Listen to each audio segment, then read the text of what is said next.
Eu vou tirar a música aqui. Vou botar direto na sua. Já tá aparecendo na sua.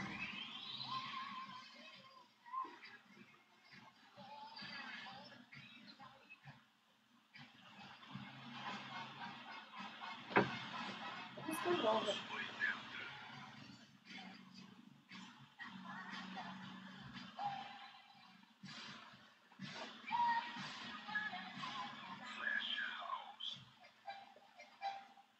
Não cabe mais?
Qualquer 59.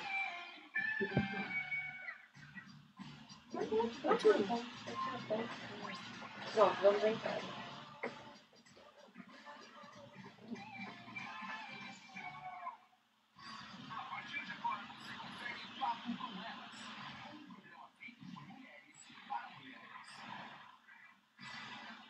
Muito boa tarde, estamos ao vivo aqui, sexta-feira, sextou, finalmente. Sextou e com um ritmo de anos 70, 80, 90. A programação agora da Rádio Show. Tudo do meu tempo, a louca. Tá, olha só. A louca do flashback, a né? louca do flashback, não. A programação da Rádio Show tá virando uma coisa mais vintage. Vamos pensar mais assim. Clássica. Mais clássica. Não, mais coisas que a gente conhece. Né, Lu? Músicas que a gente sabe cantar. Sad but true, né? Triste, mas é verdade, coisa que a gente conhece. É isso aí, já estamos ao vivo pelo Facebook, facebook.com/papo-com-elas-oficial. Nosso Twitter é o @papo-com-elas, o Instagram é o @papo-com-elas-oficial. Nosso canal no YouTube é o youtube.com/papo-com-elas-oficial. E lá, no nosso canal, você pode aproveitar, se inscreve, clica no sininho. O nosso vídeo está sendo transmitido ao vivo pelo Face, não pelo YouTube. Mas até o final da tarde vai estar lá no nosso canal. Aproveita, veja todos os nossos vídeos desde o início da programação, que a gente está fazendo aniversário nesse final de semana, não é? Mesmo, domingo, parabéns. Mêsversário. 6 meses de Papo com Elas. A gente está fazendo aí, tem bastante coisa para rir, para chorar. E você pode também ver os nossos vídeos aonde, Lu? Lá no nosso site, www.papocomelas.com.br. Você quase me pegou de surpresa, porque eu estava lendo um recado aqui do Gilberto pra gente, que eu já vou falar, e aí você me chamou e eu estava olhando lá, nem sabia o que você estava falando, mas eu peguei, é o nosso site, peguei no ar. www.papocomelas.com.br. Lá no nosso site você vê todos os vídeos que estão no nosso canal do YouTube também estão lá, e tudo o que você precisa saber sobre o nosso programa e o que está rolando aí pela cidade de São Paulo, pelo estado, pelo Brasil todo, né, Oli? Exatamente. Bastante evento rolando e bastante informação também. Lá tem de tudo, tem conteúdo de maternidade, de filhos, tudo que a gente usa aqui, nós mulheres, né? Todas as diversas áreas do nosso dia a dia. Exatamente, a gente tem Estamos bastante coisa. com um sorteio, né, Oli? Tem sorteio, tá no Facebook e também no Instagram. A gente tem lá o livro da Lucimara Galícia, são 2 livros diferentes. O sorteio vai ser no dia 29 de julho, ou seja, tem tempo ainda para você se inscrever. Mais uma semana. E dica, no Instagram tem menos gente participando, então corre lá, tá mais fácil de ganhar. Tá mais fácil de ganhar, a concorrência tá menor. São 2 sorteios diferentes, você pode participar dos 2. E periga de ganhar 2 livros e 2 canecas, vai que, né? Vai que, né? Então, pois é, muito bem. Dica, então participe do sorteio. E também veja todas as matérias que estão no nosso site também estão no LinkedIn do Papo com Elas. Então a gente está invadindo todas as redes. Nós vamos dominar o mundo. Vamos dominar o mundo. Tinha um amigo meu que estudava comigo que dizia que a Google era a Acme do mundo real. Então, né, porque a Acme dos 2002 tinha em todos os... Também do nosso tempo, né? O Papo com Elas vai estar em todas as redes também, dominando, assim como a Google está dominando, o Papo com Elas dominando também. Daqui a pouco a gente domina o Google. Então. Opa! Muito bem. Bom, vamos falar sobre o nosso tema de hoje, um tema muito interessante, que precisa ser conversado para desmistificar um monte de informação que a gente encontra por aí, inclusive no Dr. Google, né? Porque o Google também é médico, né, doutor? O Google também é médico, né? Se atreve a. Se atreve, né? Ele tenta, né? Bom, quando se fala em médico urologista, automaticamente se pensa em um médico voltado ao público masculino. No entanto, a urologia é uma especialidade importantíssima para os cuidados com o trato urinário feminino, pois há doenças que atingem majoritariamente as mulheres e precisam ser cuidadas por um especialista. Por isso, estamos recebendo aqui no estúdio da Rádio Show o Dr. Paulo Rodrigues, urologista, que lançou uma série intitulada Urologia para Mulheres. Muito prazer, Dr. Paulo. Prazer é todo meu. Muito obrigado pela oportunidade de estar aqui esclarecendo com vocês. Doutor Paulo, para a gente começar esse bate-papo, vamos explicar para quem está ouvindo, a gente acompanhando já a gente aqui pelo Facebook, o que faz um médico urologista e por que a mulher precisa passar uma consulta com um urologista. Precisar ela não precisa, mas é sempre muito bem-vindo. Na verdade, a urologia trata de todas as disfunções ou alterações, ou mesmo a manutenção da saúde do trato urinário. Então, tudo que diz respeito à função renal dos ureteres, a bexiga, do assoalho pélvico, a próstata, a uretra, diz respeito ao urologista. E é tão importante esse elemento que você levantou, ou seja, todas as mulheres que precisam passar no urologista, e uma nova subespecialidade vem aparecendo, que é a chamada urologia feminina, também conhecida como uroginoecologia, e que tem até mesmo nos países mais desenvolvidos, dando margem ao aparecimento de uma outra subespecialidade, que é o médico do assoalho pélvico, o médico da pelve, que é uma especialidade que acaba juntando proctologia, urologia, ginecologia, porque nós não somos compartimentalizados nas especialidades, nós somos um só. É isso aí, a gente vai falar desse assunto, manda já o seu pergunta aqui para o nosso Facebook, a gente vai comentar sobre essa questão de saúde que é bastante importante. Daqui a pouco a gente volta.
afastada. Fica porque fica naquele microfone ali, né?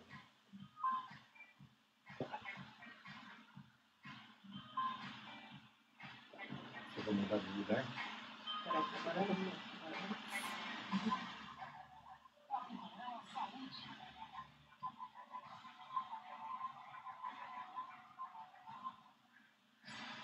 Estamos de volta aqui no Papo com Elas, temos um assunto bastante interessante, já tem pergunta até no nosso Facebook. O assunto hoje é sobre urologia para mulheres, mas tem pergunta para o público masculino, né? Também, não é? A gente faz mais para o final do programa, vamos começar pelo começo, né? Falando das principais, então eu quero saber do senhor, doutor Paulo, já, quais são as principais doenças que acometem o trato urinário da mulher?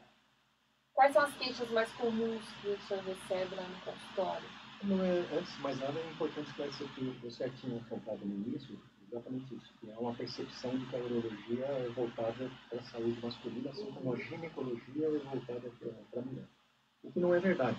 O ginecologista muitas vezes não está dedicado aos problemas da bexiga, infecções urinárias, problemas renais. Essa é uma especialidade muito mais... Esses problemas, aliás, são muito mais voltados para a urologia do que para a ginecologia, que se dedica mais ao estudo também do assoalho pélvico, mais gestação, partos e assim por diante. A urologia não, ela está fundamentalmente dedicada, voltada para o trato urinário como todo. E quando a gente diz trato urinário, a urologia encanta problemas em crianças que urinam à noite, nascem sem rim, nascem sem bexiga, com problemas de uretra, mulheres ou adolescentes, meninas, portanto, que têm problemas de infecção urinária, saúde genital, quando começam a desenvolver atividade sexual, e homens. Portanto, homens com problemas de próstata, infecções urinárias, doenças venéreas, e fundamentalmente o que abarca todas as faixas etárias de todos os sexos, são outras doenças. Câncer desenvolvimento de trato urinário, câncer de bexiga, câncer de rim, câncer de uretra, câncer de ureter, e o mais popular de todos, que são exatamente os cálculos renais. Então, todas essas doenças estão dentro do escopo da urologia, com alguns poucos colegas se dedicando especificamente para a saúde geniturinária feminina, a chamada urologia feminina. É bom esclarecer que são duas especialidades diferentes, a ginecologia e a urologia. Um trata do aparelho reprodutor, outro do trato urinário, que são também coisas diferentes, né? Órgãos diferentes. Mas cada vez mais essas duas especialidades têm se encontrado nessa nova fronteira que está aparecendo no mundo desenvolvido. Nos Estados Unidos há vários programas, mais de 100 programas universitários com especializações em assoalho pélvico, seja masculino ou feminino, que é uma união, uma maneira de não só o reto, como a vagina e a bexiga, sejam entendidos na sua complexidade. E apesar de terem especialidades diferentes, médicos diferentes, ou seja, o proctologista trata de hemorroida, de obstipação, ou o ginecologista trata da vagina, ou do útero, etc., cada vez mais se compreende claramente que esses órgãos não trabalham separadamente, eles trabalham como uma unidade funcional única. Então, essa nova especialidade para o assoalho pélvico, ela tem aparecido no mundo desenvolvido. Aqui no Brasil, nós ainda não temos esse tipo de especialização, mas alguns poucos colegas têm se dedicado ferozmente a estudar essas particularidades, como urologia feminina, alguns ginecologistas que têm se dedicado ao estudo da bexiga e assim por diante, de uma maneira a mesclar essas especialidades. Já que o senhor começou a falar do assoalho pélvico, então vamos começar por ele, né? O que é o assoalho pélvico? Para o pessoal que está em casa entender. Para começar a explicar para o seu público, que certamente é um público inteligente, eu daria um passo para trás. Veja, o engenheiro, Deus que nos inventou, talvez, o fruto da nossa evolução, talvez tenha programado a gente para andar em 4 patas, mas a gente anda em 2 patas. E isso requer que o assoalho pélvico, que é o conjunto de músculos que está na bacia, sofra alterações da pressão, como respirar, falar alto, tossir, evacuar, saltar, fazer exercício. Todos esses movimentos fazem com que a pressão dentro da barriga aumente. Então, se nós não tivéssemos uma tampa no assoalho pélvico, o intestino, a bexiga, sairiam no meio das nossas pernas. Obviamente, essa musculatura, ela funciona como uma tampa, mas é uma tampa que precisa abrir, fechar no momento certo e estar sob controle voluntário. De maneira que os nossos fluidos, as fezes, as secreções vaginais, ou mesmo a urina, estejam contidos dentro da cavidade abdominal. Então, há uma unidade funcional onde vários músculos interagem entre si de maneira a que esses esfíncteres, que são as saídas da vagina, do ânus e da uretra, permaneçam fechados, contendo essas secreções para que nós as expelamos no momento que a gente queira. Isso é a chamada continência social. Então, o fato de nós andarmos em pé, ou mesmo termos a gravidez, no caso das mulheres, infelizmente cobra um custo razoavelmente alto, porque no momento que uma mulher fica grávida ou nasce um evento da via vaginal, você tem um estiramento dessa musculatura, isso fica marcado. E, obviamente, com o passar dos anos, esse processo tende a se agravar. Então, a unidade funcional, que é esse conjunto de músculos nessa região, ela funciona e tem que funcionar de uma maneira harmonizada, permitindo que os órgãos pélvicos e abdominais fiquem nos seus lugares. Então, o assoalho ele funciona como um chão, como um assoalho mesmo, né? Dá para usar, fazer essa analogia mesmo, como uma proteção, um chão ali, para não deixar cair. Não caírem. E é um conjunto de músculos. São aproximadamente 7 músculos, dependendo do nível que você está analisando. São 7 a 12 músculos que interagem entre si como se fossem folhas de papel que se movimentam, mas enfim, não deixa nenhum buraquinho aberto, a não ser que a gente queira que eles se abram. Sim. O senhor tinha falado até fora do ar da questão da mulher, ela acaba sofrendo um pouco mais da questão do parto normal e que, assim, para não prejudicar tanto o assoalho pélvico, uma cesariana seria uma condição até um pouco mais favorável. Mulheres que tiveram muitos partos, ou de repente partos eu penso assim, de filhos muito grandes, até porque a minha partos mãe, complicados, né? A minha mãe teve um parto complicado do meu irmão, que ele era praticamente um touro, a minha mãe era bem pequenininha, depois eu nasci, a minha mãe acabou, alguns anos depois, sofrendo um aborto espontâneo também, e depois de um tempo a bexiga da minha mãe estava já saindo, ela teve esse problema. Tal do prolapso. Então, a quantidade de partos e partos difíceis, crianças muito grandes, tendem a agravar o problema do corpo. Sem dúvida nenhuma. Você está tocando no ponto que todo mundo tem uma historinha particular, ou próxima, um vizinho, alguém na família, mas que está amplamente estudado. Crianças acima de 3 quilos e 900 gramas, onde a circunferência cerebral, o diâmetro cerebral da criança é maior do que 39 centímetros, gestações acima de 40 semanas, mães diabéticas, crianças acima de 39 centímetros de comprimento, são todos elementos que fazem com que o estiramento da musculatura durante o parto genital seja maior e que, obviamente, vai levar a maior possibilidade dessa mulher, ao longo da sua vida, desenvolver um prolapso genital. Em torno de 11 a 15% da população no mundo desenvolve prolapso. Isso é um fenômeno engraçado porque muita gente no consultório fala que a gente não ouvia falar isso. Nós não ouvimos porque nós, na década de 50, vivíamos em média 55 anos. Hoje, a nossa média está em torno de 80 anos. Então, além da lesão provocada pelo parto ou pela gravidez, se você quiser ser mais amplo na sua ideia, além dessa lesão, o que ocorre é que nós estamos vivendo mais. Então, o envelhecimento adicionado do envelhecimento da musculatura, que é natural, agravado pelo parto vaginal, como nós estamos vivendo 30 anos a mais, está dando tempo de aparecer prolapsos, ou seja, saída da bexiga, saída do reto, saída do útero pelo canal vaginal. Esse processo, como eu mencionei, então, acontece em 15% aproximadamente das mulheres no mundo.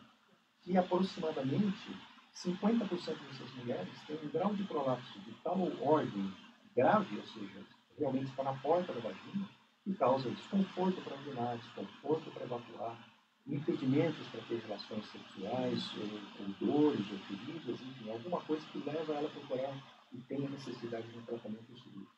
Portanto, os prolapsos genitais, que infelizmente a grande e esmagadora maioria tem tratamento cirúrgico, eles ocorrem por um processo de envelhecimento associado aos partos genitais e a nossa maior sobrevida ao longo desses 50 anos. Nós ganhamos praticamente mais 30 anos de sobrevida média na população mundial.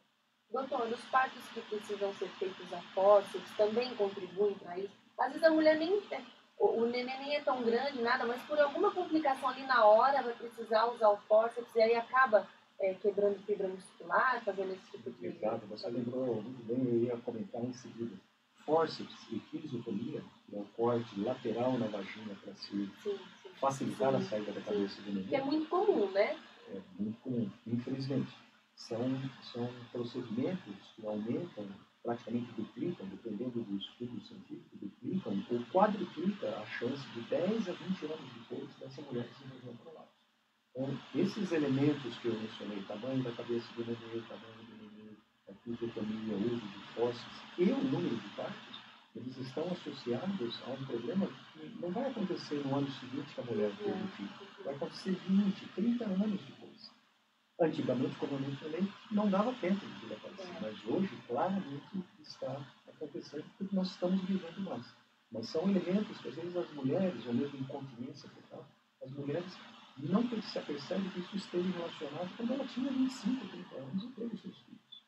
Por má assistência na hora do parto, realização de uma fisiotomia indevida ou muito ampla, por necessidade ou não, isso é o julgamento do cirurgião no momento que está fazendo, às vezes realmente há necessidade. Mas o fato é que esses processos vão se desencadear, vão se desenvolver progressivamente ao longo de 20, 30 anos.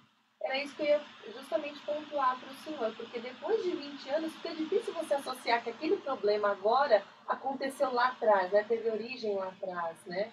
Então teria que fazer aquele histórico, aquela anamnese bem completa. Essa associação ela está muito bem estabelecida, está concretizada, não se discute mais isso. Realmente, já se sabe que é isso. Exatamente. É realmente associado ao fato de nós andarmos de pé, isso é um processo natural, por causa da gravidade, o envelhecimento e, obviamente, aos partos. Porque quando você analisa em perspectiva de 50 anos, por exemplo, mulheres que nunca estiveram grávidas, a chance de ter incontinência urinária é em torno de 2 a 4%. Mas se ela teve um parto, a chance pula para 10%. Se ela teve 2 partos, pula para 20%.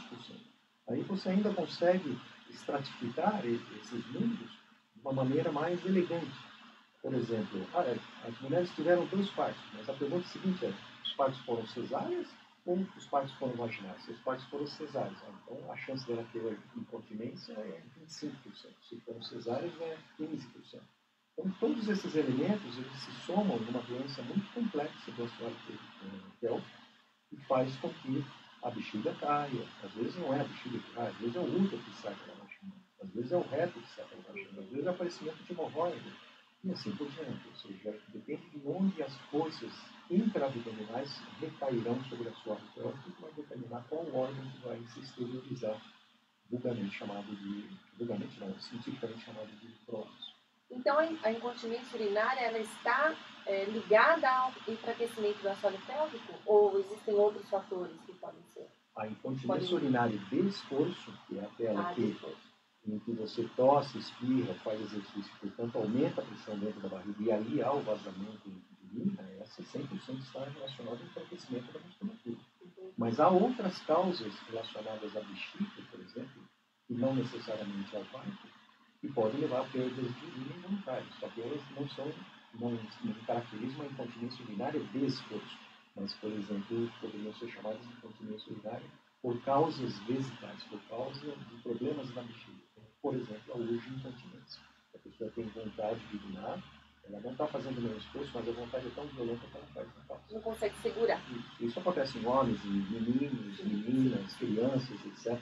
Isso não depende do teu pai.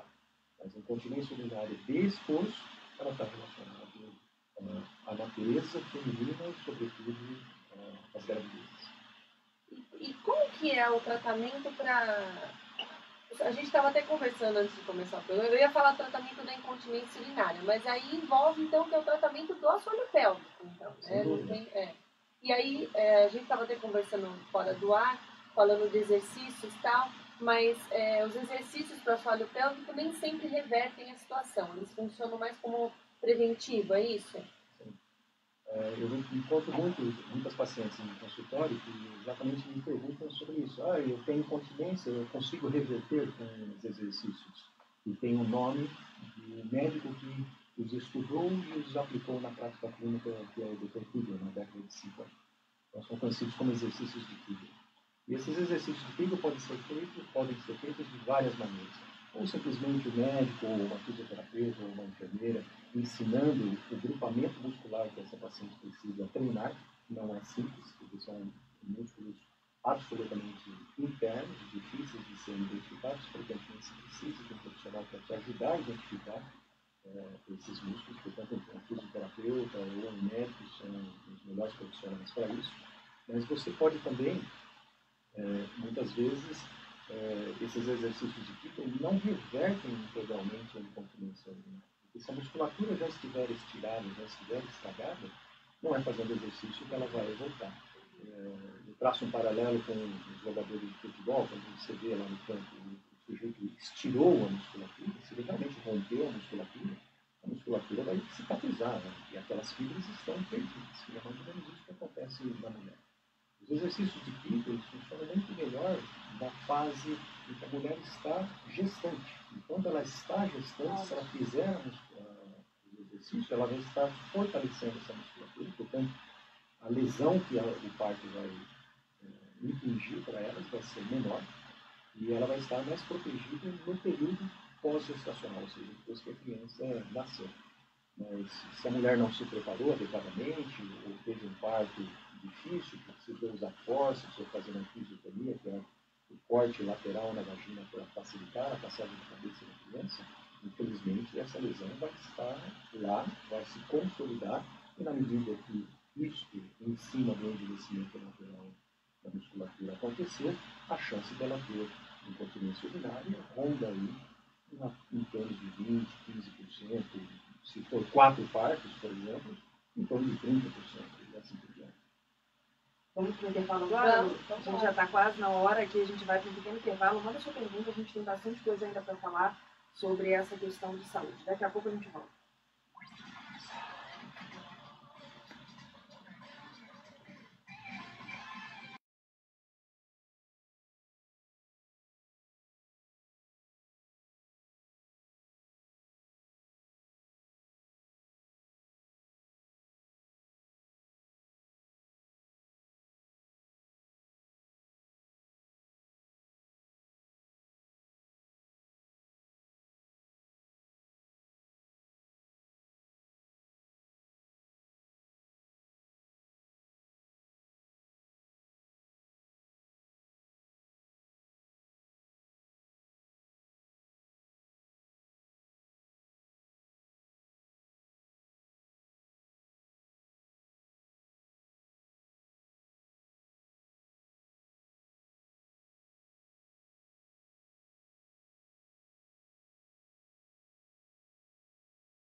Estamos de volta aqui no Papo com Elas, a gente falando sobre vários assuntos aqui no intervalo e é aquela coisa que o Dr. Paulo falou.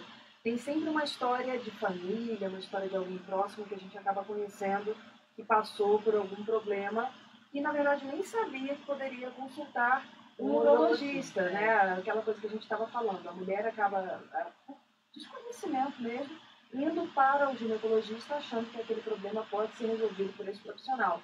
E aí é óbvio que o ginecologista, dado aí a gravidade do problema, ele vai ter que encaminhar para o profissional correto, que é o urologista. Mas existem também aqueles que passam com clínicos gerais, né? Que daí a pessoa até tenta fazer um tratamento ali, mas não está com especialista. Quando é caso assim, né, doutor, muito específico, a melhor coisa é passar com especialista, né? Está com problema na bexiga, passa com o urologista, não vai no clínico geral, não é? Tem que ir na especialidade certa. Mas, em geral, os chamados generalistas ou clínicos gerais fazem um bom papel. Eles são bons conselheiros para falar, vai nesse ou vai naquele. Sim, para encaminhar, né? Porque ele consegue direcionar baseado na doença e na sua necessidade de tratamento. Bom, a gente estava comentando no primeiro bloco de como é comum as pessoas sofrerem de incontinência urinária, até falamos do assoalho pélvico, dos partos, das mulheres, mas tem também uma outra situação que é também muito comum e todo mundo tem uma história, que são os cálculos renais, né, doutor? Os cálculos renais são realmente uma doença que está dentro do escopo, praticamente debaixo do guarda-chuva do urologista exclusivamente. Tem nenhuma outra especialidade para o cálculo, a não ser o urologista. E se há uma doença no mundo que todo mundo tem uma historinha, ou um tratamento que o vizinho, o tio, o chá de quebra-pedra, o famoso. É cálculo renal. Eu fiquei sabendo, eu descobri há pouco tempo que a planta lá, o quebra-pedra, chama isso porque quebra a pedra, né? Quebra a pedra do rim. Eu falei, nossa, assim, abriu o mundo pra mim. Eu nunca tinha associado o nome. Ligado o nome à pessoa. Ligado o nome à pessoa, exatamente. Bom, mas agora não funciona, hein? Claro que não funciona. Eu também vai acho que passar não, para o seu né? público que funciona porque não funciona. Fato é que cálculo renal faz parte aí da vida de muita gente, né? O senhor com certeza deve receber muita queixa disso lá no seu consultório. E assim, e tem muitas causas, né? Muitas coisas que podem originar o cálculo renal. Sim. Fantasticamente, o que tem se observado em estudos que têm acompanhado a humanidade, particularmente em vários países, estudos multicêntricos, nos últimos 30 anos, a incidência de cálculos renais na humanidade tem aumentado. Não se sabe exatamente por quê. Há teorias de que talvez o maior consumo de sal tem aumentado a chance de ter pedra, ou mesmo de comidas industrializadas são uma outra hipótese. Mas em torno de 15% a 13%, dependendo da população, apresentam cálculos. O que está se vendo é que algumas populações já estão na faixa dos 18%, 20%, significando que é uma doença que é dinâmica, que está aumentando, a gente não sabe exatamente a causa, mas está aumentando, ela não está estável. Então, cada vez mais a urologia está envolvida com isso, e essas novas tecnologias que apareceram nos últimos 30, 35, 40 anos mudaram radicalmente a maneira de tratar os cálculos renais. Quando eu era estudante de medicina, todo o cálculo renal significava um corte na barriga, um corte nas costelas para tirar o rim ou a pedra, qualquer coisa nesse sentido. Mas hoje, com o aparecimento de fibras ópticas, de instrumentos extremamente finos, laser, litotipsia extracorpórea, que são ondas eletromagnéticas que foram inventadas em 1983, 84, mais ou menos, no alemão, elas mudaram a forma de tratar os cálculos para que permite hoje que você seja minimamente invasivo, às vezes não invasivo, ou seja, destrua a pedra, tira a pedra, sem absolutamente cortar o paciente. Então, são cirurgias que há 30 anos atrás, quando eu era estudante, se desejava ou fazia com que o paciente ficasse 4, 5 dias internado no hospital. Hoje, o paciente faz a cirurgia e vai embora na manhã do dia seguinte. Então, mudou dramaticamente porque novas tecnologias foram incorporadas e estão se tornando mais e mais populares. Mas a reincidência dos cálculos também é grande, né, doutor? As pessoas se tratam, mas daqui a pouco estão de novo sofrendo com crise renal. Você tocou num ponto interessantíssimo. Uma vez que uma paciente tem uma pedra, seja qualquer faixa etária, vamos supor uma moça, 15 anos, já está praticamente na fase adulta, e ela tem uma pedra com 15, 16 anos, uma cólica renal e é realmente uma pedra. A chance dela voltar a ter uma nova pedra nos próximos 10 anos é em torno de 60%. Nossa Senhora. Então, essa é uma moça que aos 30 anos tem 60% de ter uma nova pedra, aos 50 anos ela vai ter quase que 100% de ter uma nova pedra. É muito comum uma pessoa que teve uma pedra voltar a repetir esse fenômeno nos próximos 10 anos. Se ela tiver um distúrbio metabólico, que são defeitos de expulsão ou excreção de cálcio, sódio, potássio, oxalato nos rins, essa chance aumenta muito mais. Então, são chamados cálculos não por desidratação, mas cálculos por defeitos metabólicos, ou seja, o rim tem dificuldade de manusear adequadamente e expelir na urina, oxalato, potássio, magnésio, são vários cristais. Se essa pessoa tiver esses defeitos genéticos, e portanto tem um link familiar, ou seja, tem uma correlação familiar, ela às vezes tem uma crise a cada 6 meses, ou cada depende muito da severidade dessa doença metabólica que ela apresenta. E, doutora, esses defeitos genéticos, por assim dizer, eles podem ser verificados via algum tipo de exames ou laboratoriais? Dá para descobrir se a causa do cálculo é metabólico ou é alimentar? Sim, exato. Essa é a proposta da urologia bem feita ou do tratamento adequado do paciente. É também verdade que muitas vezes você estuda esses pacientes ou estuda a qualidade da urina desses pacientes, que são os exames que a gente frequentemente faz, dosa essas substâncias no sangue e na urina para ver a correlação que o intermediário, que é o rim, faz entre aquilo que está no sangue e aquilo que está saindo na urina. Esses estudos permitem, às vezes, você separar e identificar se os cálculos são de origem metabólica, portanto, de algum defeito da excreção dos rins, ou simplesmente porque a pessoa toma água de menos. E se a pessoa... Infelizmente, é a causa mais comum. Sim. E se a pessoa nunca teve um problema de cálculo renal, fazendo um exame laboratorial, dá para descobrir e prevenir para que ela tenha um cálculo futuro? Sim, não é um cenário muito comum, né? Uma pessoa que nunca teve entrar no consultório e pedir para fazer os exames. Sim. O cenário mais comum é uma pessoa que teve uma vez ou teve mais de uma vez procurar auxílio médico para tentar esclarecer por que ela está tendo esses cálculos. Porque o cálculo renal, quando ele é detectado em um exame de raio-x, ultrassom, tomografia, ou efetivamente ele produziu uma cólica renal, porque ele está tentando sair do rim, causa uma dor muito grande e a necessidade de que esse paciente procure um auxílio médico. A dor é realmente lancinante. As mulheres que têm dores do parto, no final do parto tem sempre a alegria do neném nascer, mas no final da pedra... Quando a pedra nasce, fica doendo ainda. Não tem o arranhado um tempo. Inclusive já comentaram aqui, ó, a Gislene escreveu, crise de cálculo renal é 1000 vezes pior que a dor de parto. É isso que eu ouço das pacientes, que os cálculos renais produzem uma dor que é 1000 vezes, mas talvez seja porque o neném traz felicidade. Dá aquela aliviada, né? Que bom, mas a pedra nem tanto.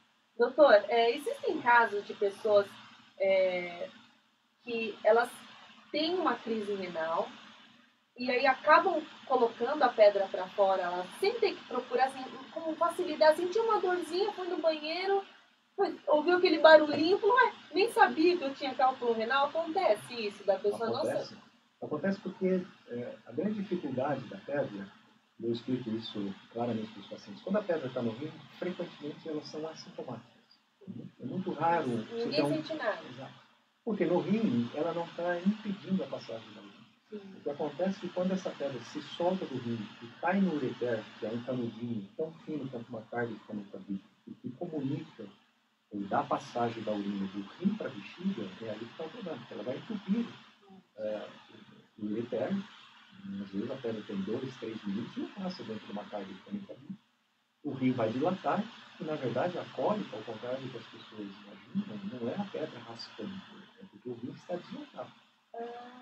Então, nesse momento, a pessoa tem uma dor lancinante e ela acaba em socorro, procurando médico, qualquer coisa nesse sentido. Mas se a pedra passa dentro do canal, porque nós temos canais diferentes, embora todos eles estejam aqui, nós temos canais de anatomias diferentes, nós somos diferentes. Então, algumas pessoas têm a felicidade de ter um canal um pouco mais largo, etc. A pedra de 3, 4 milímetros consegue passar.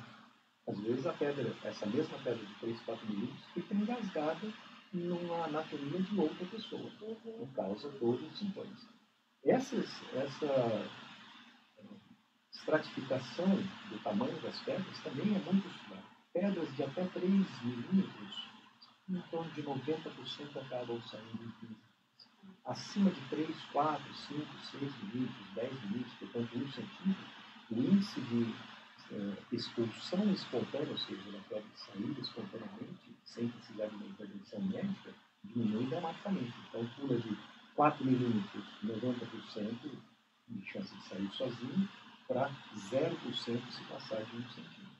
Porque não entra, né? Eu achava que era porque raspava na parede do ureter e... Não, a fisiopatologia da dor não é a raspagem.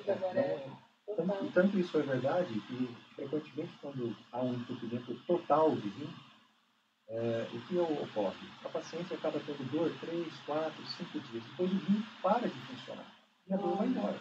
Nossa, que perigo. Exatamente. Sobretudo pacientes não informados ou que estão longe de acesso ao auxílio médico, o que acaba acontecendo? Esse paciente tem dor 3, 4 dias, mora na fazenda, por exemplo, a dor melhora bastante, mas o rim continua entupido. E passado 30 dias, as reversões renais, as reversões dos danos renais, já não são mais possíveis. Ou seja, as lesões renais são irreversíveis a partir de uma obstrução de 15 e 20 dias. Então, e o que faz? Aí tem que fazer um transplante ou tirar um dos rins? Então, se a lesão for muito grande, ou seja, a dilatação for muito grande, às vezes mesmo perdeu o rim. Mas o que se faz hoje em dia, em bons centros, em unidades que têm acesso a tratamento médico, é ir lá e tirar a pedra, seja com laser, com líquido de extracorpóreo, que é um tratamento não invasivo, não cirúrgico, para tentar aquilo que os pacientes chamam de implodir a pedra. Isso, ou mesmo simplesmente uma cirurgia tradicional que você corta a barriga do doente e tira a pedra, né? Dependendo do nível de tecnologia que esse paciente tem acesso. A gente tem também, falou da questão da incontinência, está falando da questão do cálculo. Outro problema também que acomete muitas pessoas é essa dificuldade de esvaziamento da bexiga. Por que isso acontece, doutor? Você está fazendo uma pergunta interessantíssima, mas ao mesmo tempo muito complexa. Eu poderia passar a tarde aqui tentando te explicar exatamente. 8 minutos só. 8 minutos, ótimo. O que a gente pode dizer é que se você, de uma maneira simplista, tentar entender a função da bexiga, imagine a bexiga como sendo um motor e a uretra e a saída como sendo um escapamento. Sim. Você pode ter, às vezes, problemas na uretra, portanto, no escapamento, vamos dizer, um escapamento amassado, em que há uma dificuldade muito grande da urina passar por ali, como estenose de uretra, bexiga caída, débito na uretra e assim por diante, em que você tem uma bexiga funcionando adequadamente, mas ela não consegue expedir toda a urina. Uma outra situação é o inverso. O escapamento está ok, não tem problema nenhum, mas o motor está com problema.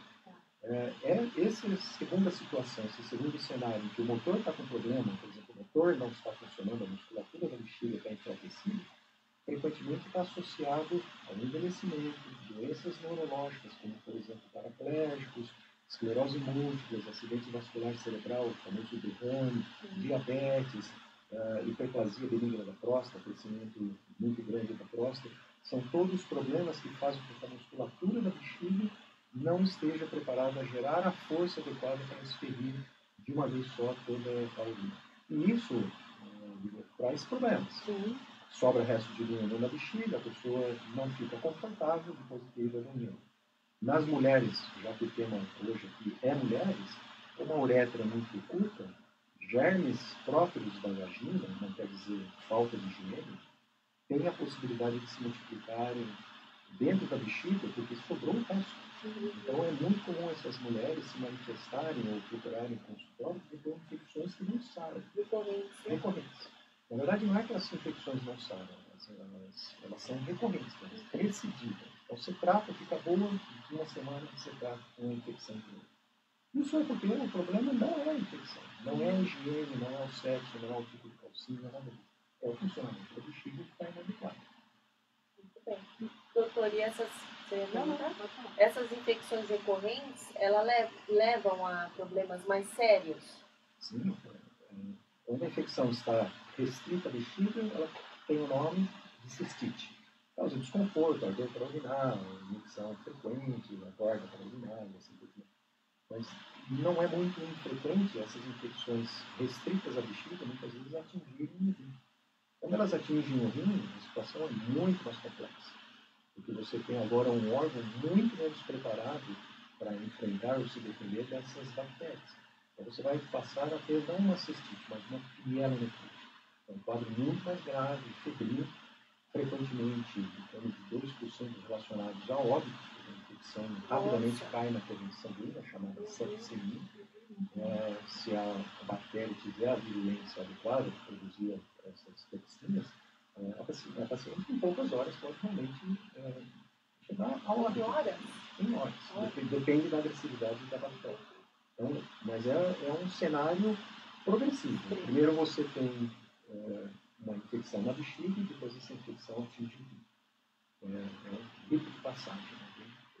Oli, como que a gente está de tempo? A gente tem 4 minutinhos até o final do programa. Doutor, eu queria que o senhor falasse, aproveitar esse finalzinho, para falar da série que o senhor lançou lá no Instagram e no Facebook, que é Urologia para Mulheres. Por que o senhor decidiu lançar essa série e que temas que o senhor está abordando? A iniciativa foi por causa da mídia digital, que atinge, obviamente, muito mais pessoas do que a gente estima. E esse é um instrumento muito elegante de fazer com que as pessoas, se não aprendem, pelo menos tenham ciência e possam procurar melhores auxílios, informação para tratar das suas condições.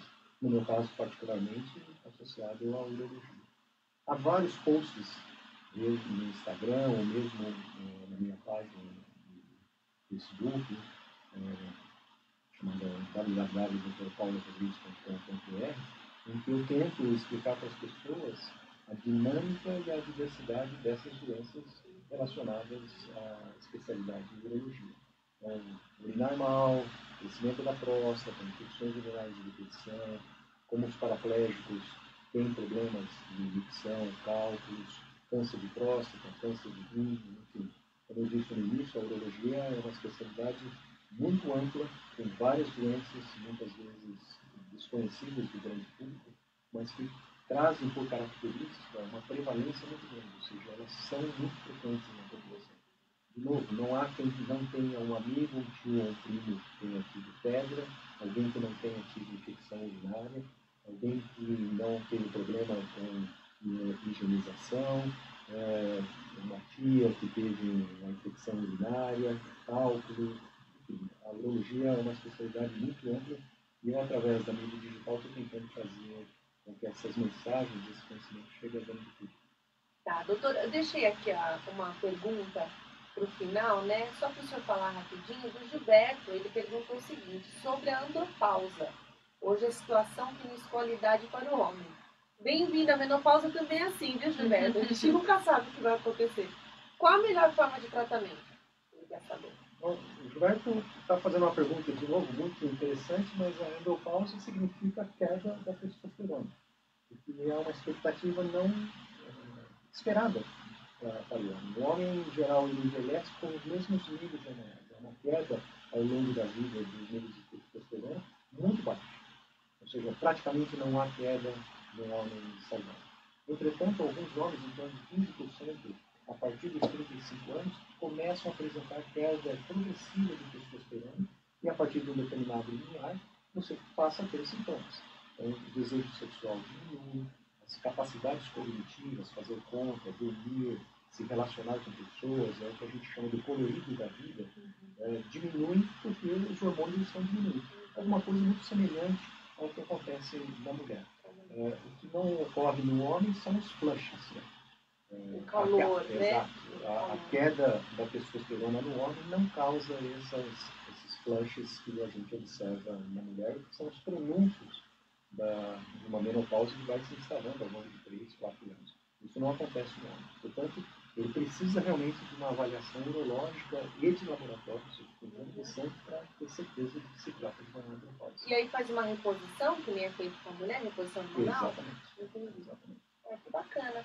Bom, só para quem quiser acompanhar essa série, né, Urologia para Mulheres, o Instagram do Dr. Paulo é urologia, arroba urologia, DR Paulo Rodrigues, e no Facebook é o mesmo, né, Dan? Clínica de Urologia, Dr. Paulo Rodrigues. Clínica de Urologia, Dr. Paulo Rodrigues no Facebook. Também, quem quiser acompanhar esses posts sobre essa série Urologia para Mulheres, está lá, com bastante informação. Certo, doutor? Deixa eu, de novo, o seu contato lá da clínica, onde o senhor atende, telefone. O telefone é 3266-6455. O consultório está situado na travessa da Avenida Paulista, na Rua Teixeira da Silva. No Instagram, o mesmo Facebook, são canais muito bons para a gente se relacionar com o grande público. O senhor responde dúvidas? Pessoalmente. Muito bem. Então, quem tiver alguma dúvida, pode entrar lá no @urologia_dr Paulo Rodrigues e na página do Facebook também. Pode conversar com o doutor, tirar alguma dúvida ali. Se for o caso, passar numa consulta para ser analisado mais corretamente, né? Analisado não, examinado. É isso aí, Papo com Elas vai ficando por aqui.